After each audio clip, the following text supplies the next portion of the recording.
Doctor आणि हॉस्पिटलच्या कर्मचाऱ्यांवर रुबाब झाडायला PSIची वर्दी घातली, पण नेमप्लेटवरून संशय आला आणि तिचं बिंग फुटलं.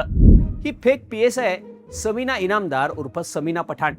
गेल्या काही दिवसांपासून पुणे स्टेशन जवळच्या एका हॉस्पिटलमध्ये समीना ट्रीटमेंटसाठी नंबर लावायचा प्रयत्न करत होती, पण तिला लवकर नंबर मिळत नव्हता. त्यामुळे तिने एक आयडिया केली. 6 जूनच्या सकाळी पोलिसांची खोटी वर्दी घालत समीना हॉस्पिटलमध्ये गेली. मी PSI डॉक्टरांना भेटायला आले, माझा नंबर लावा, असं ती सांगायला लागली. पण त्याच वेळी फौजदार महेश शिंदे तिकडे ट्रीटमेंटसाठी आले होते. त्यांना तिच्या बोलण्यावर आणि कपड्यांवर शंका आली. त्यात तिनं नेमप्लेट सुद्धा चुकीच्या बाजूला लावली होती. त्यामुळे महेश शिंदे यांचा संशय आणखी बळावला. त्यांनी तिची चौकशी केली. तेव्हा मी बाणेर पोलीस स्टेशनमध्ये असून नाईट शिफ्ट करून परत आले, असं तिनं सांगितलं. पण त्यांनी ID बद्दल विचारल्यावर ती घाबरली आणि हा सगळा प्रकार समोर आला. तपासात समोर आलेल्या माहितीनुसार समीना हिचं पोलीस बनायचं स्वप्न होतं, पण काही कारणांमुळे तिचं ते स्वप्न पूर्ण होऊ शकलं नाही. त्यामुळे ती एका खासगी कंपनीमध्ये काम करत होती. सध्या तिच्यावर लष्कर पोलीस स्टेशनमध्ये गुन्हा दाखल झालाय.